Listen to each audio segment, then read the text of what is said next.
Graça e paz a todos. Mensagem por Edward McHenry Barnes. O Diabo e a Igreja. O diabo é muito sábio, muito grande em alcance mental, muito arrogante em ambição para limitar seus objetivos ao indivíduo. Ele procura dirigir a política e influenciar o cetro das nações. Em sua maior liberdade e em seu delírio de paixão e sucesso, ele sai para enganar as nações que estão nos quatro cantos da terra. Ele é um adepto do engano, um especialista em todas as artes astutas, um arcanjo em execução. Ele frequentemente consegue seduzir as nações mais leais a Cristo, conduzindo-as a planos e princípios que pervertem e tornam perniciosos todos os princípios de Cristo. A própria Igreja, a noiva de Cristo, quando seduzida por sua sutileza, degenera em um eclesiasticismo mundano. As portas do inferno não prevalecerão contra a Igreja. Esta promessa de nosso Senhor se opõe a todos os artifícios e ataques satânicos. Mas esta palavra imutável quanto ao resultado glorioso não protege a Igreja dos estratagemas do diabo que podem e muitas vezes pervertem os objetivos da Igreja e adiam o dia de seu triunfo final. O diabo é um monstro com cabeça de hidra. Ele tem cabeça de hidra em planos e sabedoria, assim como em monstruosidades. Seu plano e esforço supremo é obter o controle da Igreja não para destruir sua organização, mas para diminuir e perverter seus fins divinos. Isso ele faz da maneira mais insidiosa, aparentemente inocente, sem nenhuma mudança surpreendente, nada para chocar ou alarmar. Às vezes, a mudança destrutiva é introduzida sob o disfarce de um maior zelo pela glória de Cristo, apresentado por alguém de alta honra na Igreja.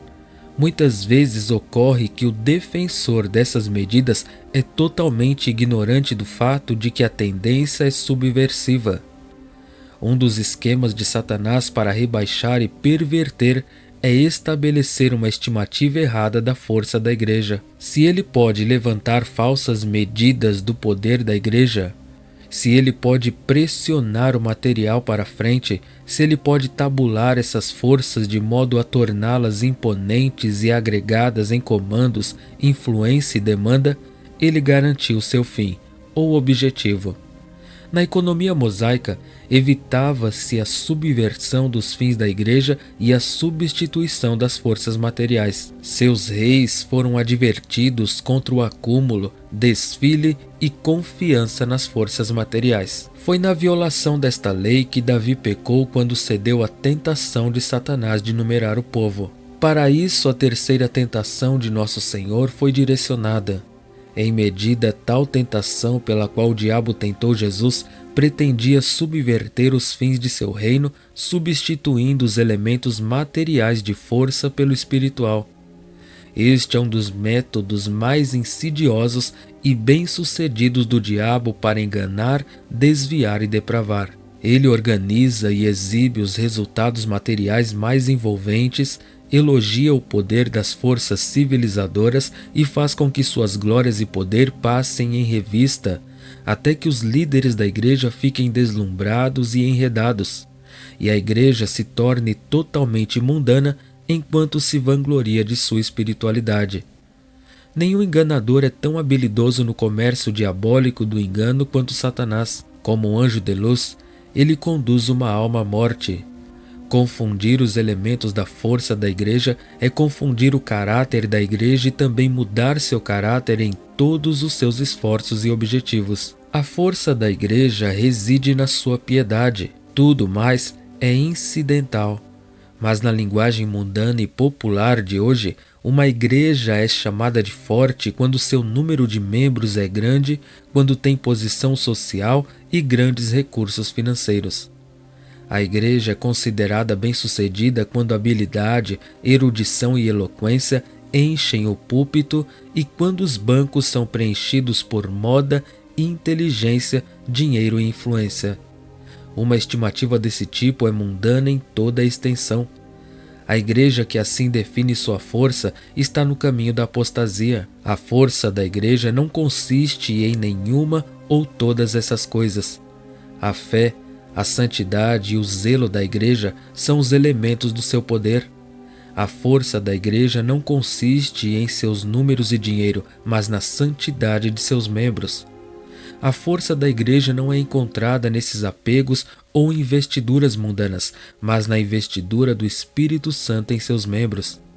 Nenhum sintoma mais fatal ou mortal pode ser visto em uma igreja do que esta transferência de sua força das forças espirituais para as materiais, do Espírito Santo para o mundo. O poder de Deus na igreja é a medida de sua força e é a estimativa que Deus faz dela, e não a estimativa que o mundo faz dela. Aqui está a medida de sua capacidade de atender aos fins de seu ser. Pelo contrário, mostra-nos uma igreja pobre, analfabeta, obscura e desconhecida, mas composta de gente de oração.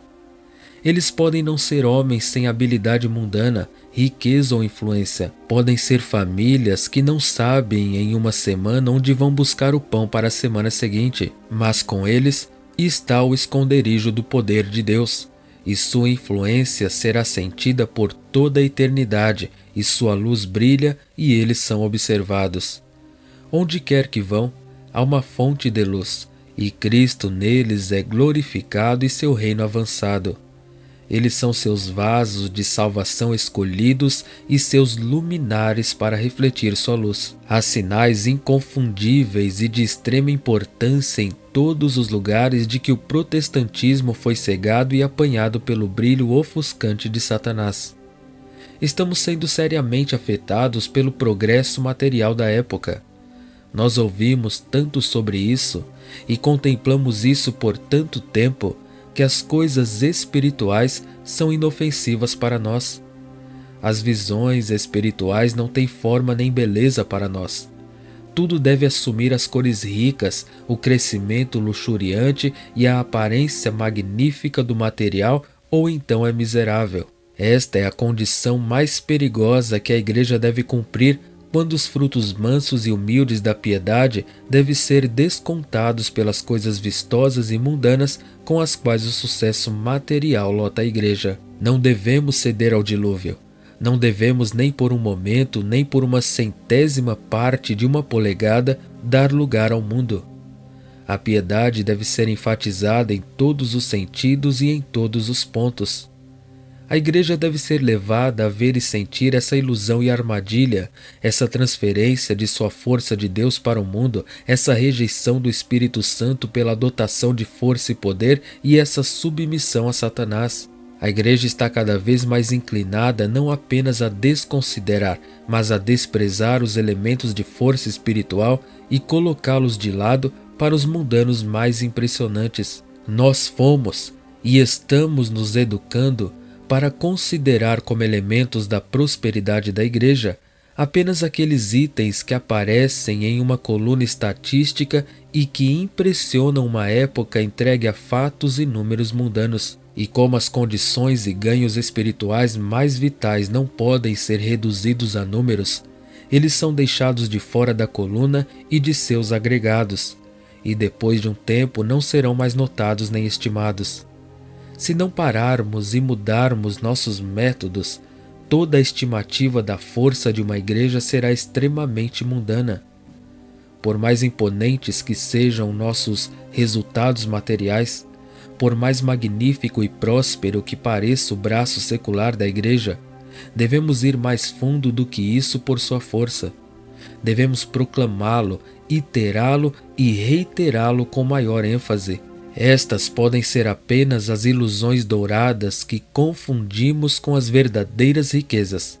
E enquanto estamos dizendo em vão, somos ricos e aumentados em bens, Deus escreveu sobre nós que somos miseráveis, pobres, cegos e nus. Se não estivermos vigilantes em sones, as especiarias caras e a decoração esplêndida irão embalsamar e sepultar nossa espiritualidade. A verdadeira força reside na piedade vital do povo.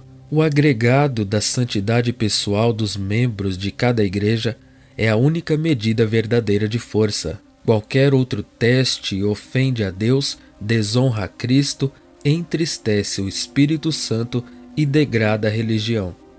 Uma igreja muitas vezes pode fazer a mais justa e melhor demonstração de força material quando a morte em sua forma mais mortal está se alimentando de seus órgãos vitais. Dificilmente pode haver uma ilusão mais prejudicial do que julgar as condições da igreja por suas exibições materiais ou atividades eclesiásticas.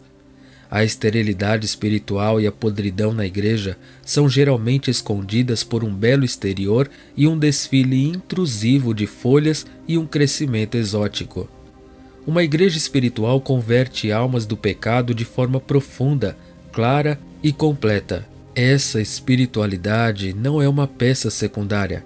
Não deve ser mantida em um canto da igreja. Não é sua vestimenta para feriados ou dias de desfile, mas é seu principal e único negócio. Se a Igreja de Deus não está fazendo esta obra de converter pecadores à santidade e aperfeiçoar os santos em santidade, onde e quando esta obra não for brilhante e conspícua, onde e quando esta obra se tornar secundária ou outros interesses forem considerados equivalentes, então a Igreja tornou-se mundana. Onde, quando os interesses materiais são enfatizados até que eles ganhem proeminência, então o mundo sobe ao trono e balança o cetro de Satanás. Não há maneira mais fácil e segura de tornar a igreja mundana do que colocar sua prosperidade material em primeiro plano, e não há maneira mais segura e fácil de colocar Satanás no comando. É fácil para as avaliações mundanas tornarem-se de primeira importância, enfatizando-as até que se crie um sentimento de que são primordiais. Quando arrecadar dinheiro, construir igrejas e colunas estatísticas devem permanecer como evidências da verdadeira prosperidade da igreja, então o mundo tem um forte apoio e Satanás ganhou seu fim. Outro esquema de Satanás é eliminar da igreja todas as ordenanças humildes e abnegadas que são ofensivas aos gostos não santificados e aos corações não regenerados, e reduzir a igreja a uma mera instituição humana, popular, natural, carnal e agradável. Satanás não tem esquema mais terrivelmente destrutivo e que possa frustrar mais completamente os elevados e santos propósitos de Deus do que transformar a Igreja de Deus e torná-la uma instituição humana de acordo com as visões do homem. O braço direito de Deus fica assim paralisado. O corpo de Cristo tornou-se o corpo de Satanás. A luz se transformou em trevas e a vida em morte. Homens que se sentam em assentos apostólicos, muitas vezes por uma cegueira maravilhosa, às vezes por um falso apego ao que consideram verdade e pelo que consideram a honra de Cristo, são encontrados tentando eliminar do sistema de Cristo aqueles que são dolorosos, ofensivos, impopulares e características abnegadas às quais deve toda a sua eficácia salvadora, beleza e poder e que o marcam como divino. Temos uma ilustração dolorosa, muito instrutiva e admoestadora em Pedro, registrada assim. Daquele tempo em diante, Jesus começou a explicar a seus discípulos que ele deveria ir a Jerusalém e sofrer muitas coisas nas mãos dos anciãos, principais sacerdotes e mestres da lei, e que ele deve ser morto e no terceiro dia ressuscitar. Pedro o chamou à parte e começou a repreendê-lo. Nunca, Senhor, ele disse, isso nunca te acontecerá. Jesus voltou-se e disse a Pedro, para trás de mim, Satanás. Você é uma pedra de tropeço para mim. Vocês não pensam nas coisas de Deus, mas nas dos homens. Então Jesus disse aos seus discípulos, se alguém quer vir após mim, negue-se a si mesmo, tome a sua cruz e siga-me. Pois quem quiser salvar a sua vida vai perdê-la, mas quem perder a vida por minha causa a encontrará. Que adianta o homem ganhar o mundo inteiro, mas perder a sua alma? Ou O que um homem pode dar em troca de sua alma? Porque o Filho do Homem há de vir na glória de seu Pai com os seus anjos, e então retribuirá a cada um segundo o que tiver feito. Mateus 16, 21 a 27. Aqui está uma lição muito sugestiva. Uma lição para todos os tempos. Uma advertência para cada homem, para todos os homens, para os homens da igreja, para os homens santos e para os homens apostólicos. Um apóstolo se tornou o porta-voz de Satanás. Imagem alarmante, horrível, antinatural e revoltante. Um apóstolo zeloso pela glória de seu mestre, defendendo com fogo e força um esquema que destruiria para sempre essa glória. Um apóstolo, o apóstolo Pedro, o apóstolo que acabara de fazer aquela confissão inspirada: Tu és o Cristo, o Filho de Deus, que o colocou na mais alta honra e recomendação de Cristo e da Igreja. Antes que as palavras dessa confissão divina e maravilhosa tivessem morrido de seus lábios, esse mesmo apóstolo é o advogado inflamado e obstinado de pontos de vista e planos que tornarão sua confissão vazia e arrasarão os fundamentos inexpugnáveis e eternos da Igreja. Pedro, um dos principais apóstolos, criando e defendendo esquemas que desacreditariam Cristo de sua messianidade e levariam o plano favorito do céu a um fim mais desastroso e vergonhoso. Como isso veio à tona? Que impulso funesto impeliu Pedro? Satanás entrou nele e por enquanto dominou seus propósitos. E assim Cristo reprova Pedro, mas na repreensão desfere um golpe esmagador em Satanás. Para trás de mim, Satanás, um lembrete e uma duplicata da tentação do deserto. Você é uma pedra de tropeço para mim. O gatilho do diabo para pegar Cristo na armadilha do diabo. Você não tem em mente as coisas de Deus, mas as coisas dos homens. O diabo não está à vista. O homem aparece e seus pontos de vista são pressionados para frente. As coisas que os homens apreciam nos planos e na vida da igreja são contra o plano de Deus. Os altos e santos princípios de abnegação, de vida não mundana e de auto-entrega a Cristo são todos contrários à visão que os homens têm da religião, uma coisa perdida para eles. O diabo não procura destruir a igreja diretamente.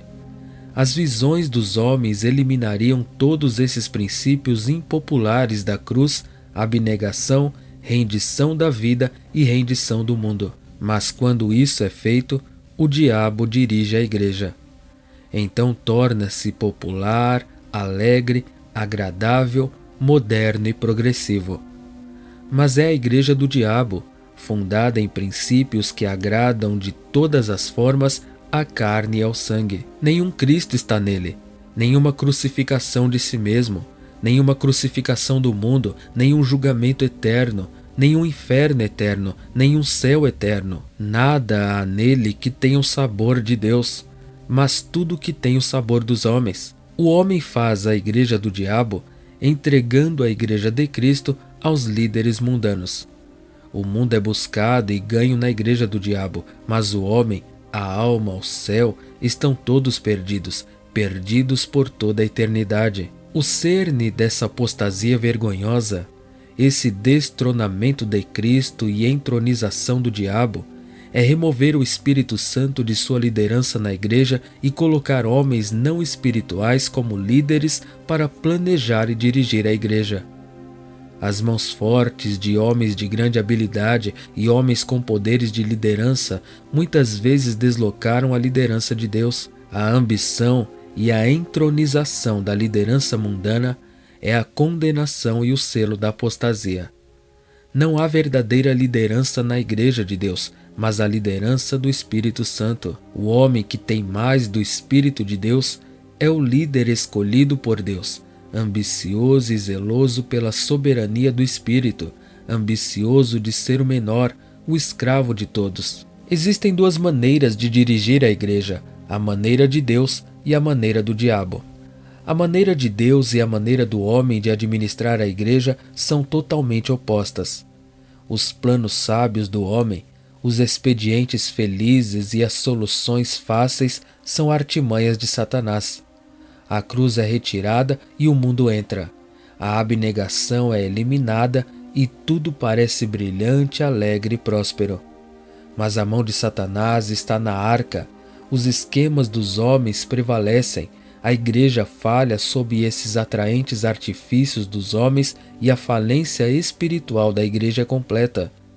Todos os planos de Deus têm a marca da cruz sobre eles, e todos os seus planos têm a morte para si mesmos. Todos os planos de Deus têm crucificação para o mundo neles. Mas os planos dos homens ignoram a ofensa da cruz ou a desprezam. Os planos dos homens não contêm nenhuma negação profunda, severa e autoimoladora. Seu ganho é do mundo. Quanto desses elementos destrutivos, estimados pelos homens, o diabo traz para a igreja até que todos os objetivos elevados, mundanos e santos, e os objetos celestiais da igreja sejam retirados e esquecidos. Um desses artifícios satânicos atraentes e com sabor de homem é perverter os objetivos da igreja de modo que o principal objetivo da igreja não seja tanto salvar os indivíduos da sociedade quanto salvar a sociedade, não para salvar almas, tanto quanto para salvar a comunidade. O mundo, não o indivíduo, é o sujeito da redenção. Esta falácia popular, sedutora e mortal subverte inteiramente o próprio fundamento da Igreja de Cristo. Sua tendência de materialização é tão forte que varrerá todos os vestígios do espiritual e eterno se não vigiarmos, trabalharmos e falarmos com vigilância insone, energia incansável e ousadia destemida. A atitude e a declaração aberta de grande parte do ensino religioso que ouvimos agora está na mesma tensão e espírito que caracterizou as declarações unitárias, judaicas ou racionalistas meio século atrás. Salvar a sociedade é uma espécie de modismo religioso ao qual estão comprometidos muitos trabalhos elogiados e empreendedores da igreja. Pensadores avançados e descobridores elaboraram a mesma ideia. Eles enterram a religião na sepultura onde o judaísmo foi enterrado todos esses séculos.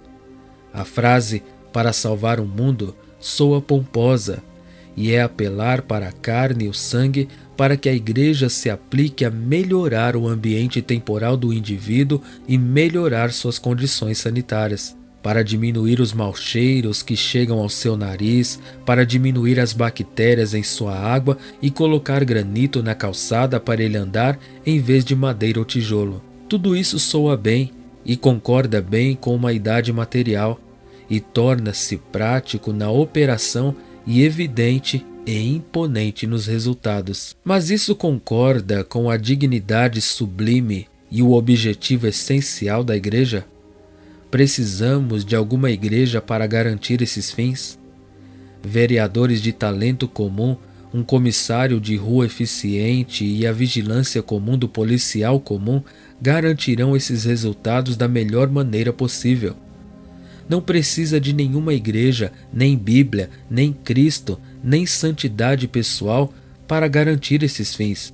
E este é o ponto para o qual tende todo esse avanço vangloriado. Se os fins da igreja forem direcionados para aqueles resultados que podem ser tão bem ou melhor garantidos por outras agências, então a igreja logo será considerada um incômodo, uma coisa a ser diminuída pelo processo mais sumário. Os propósitos da Igreja de Deus se elevam em sublime grandeza acima desses sonhos infantis e filosofias decadentes. Seu propósito é regenerar e santificar o indivíduo, torná-lo santo e prepará-lo por meio de um curso de purificação e treinamento para as altas buscas de uma vida eterna. A igreja é como a rede lançada ao mar.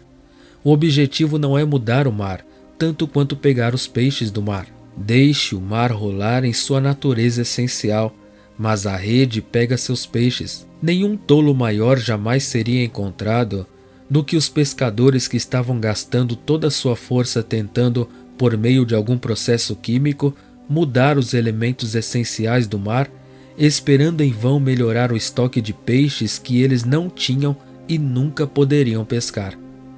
Por este método, a santidade pessoal, o grande desiderato para a operação e os fins da igreja, seria impossível e o céu seria eliminado do credo, da vida e da esperança. Salvar o mundo e ignorar o indivíduo não é apenas tolamente utópico, mas prejudicial em todos os sentidos.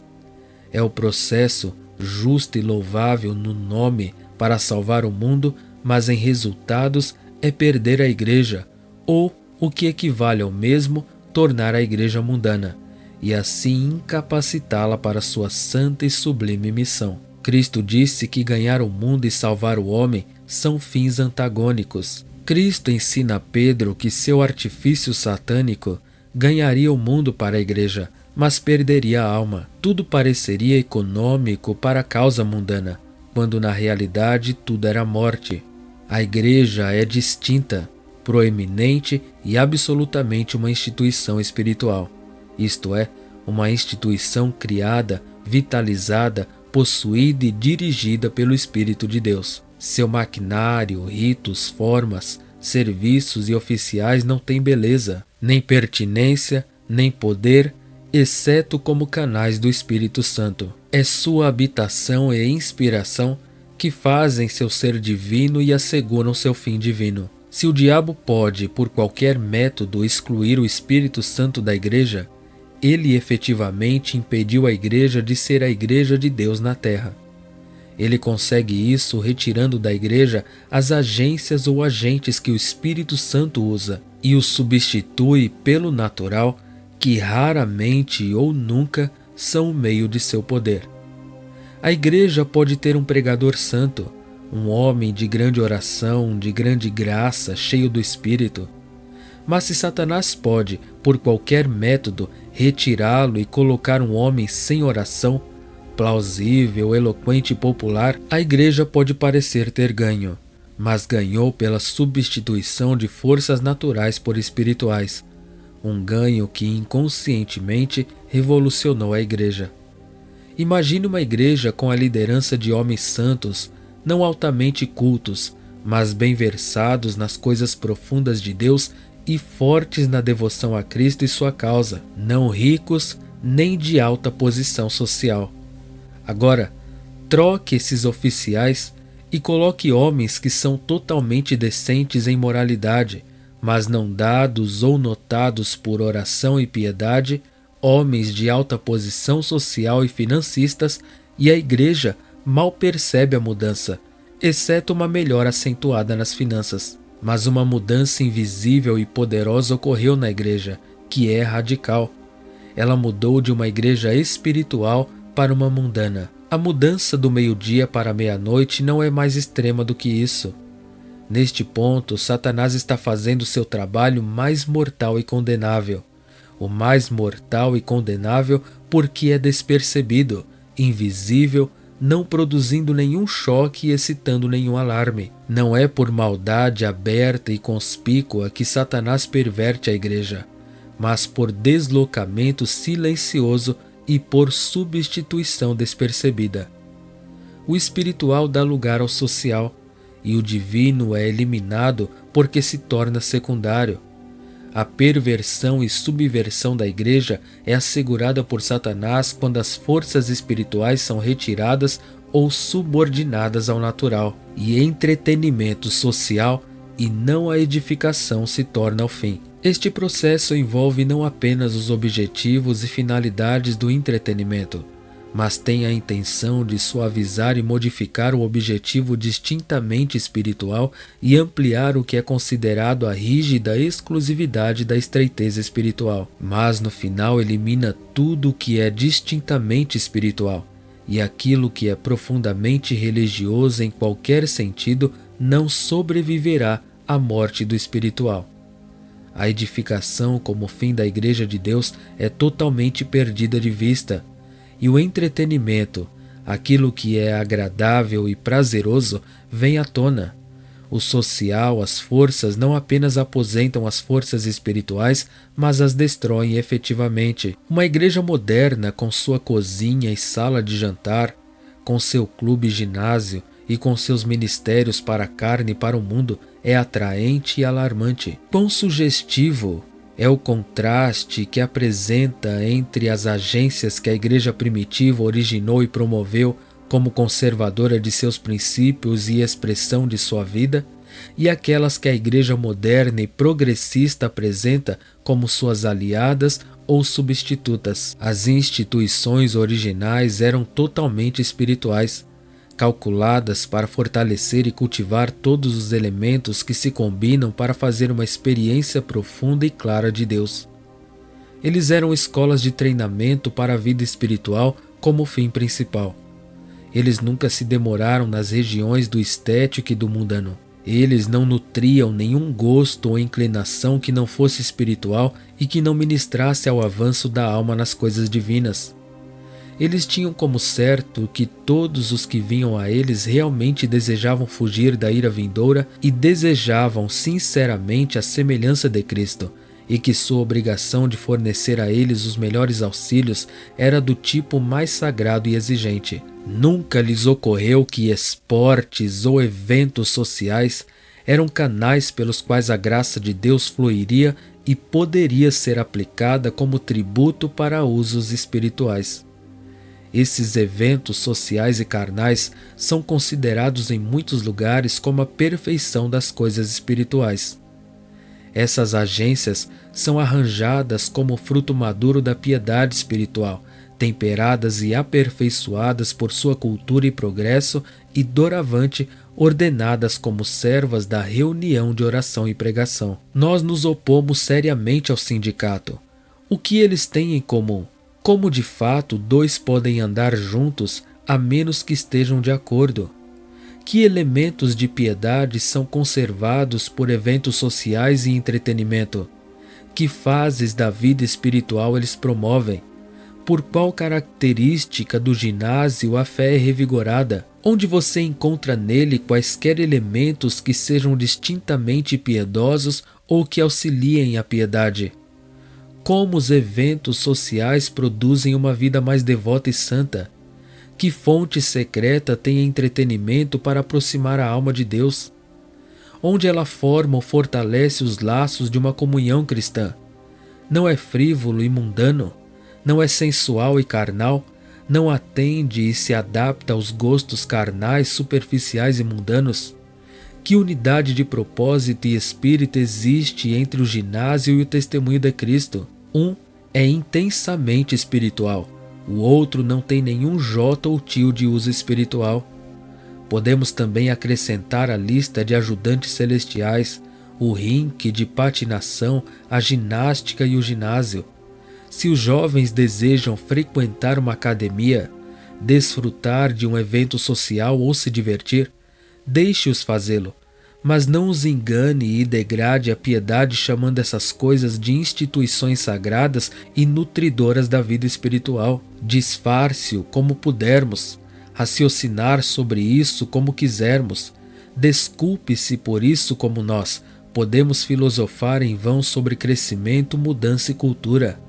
Mas a verdade é que perdemos aquele tipo intenso de experiência pessoal, aquela profunda convicção das coisas eternas que são características tão evidentes de todos os grandes movimentos espirituais.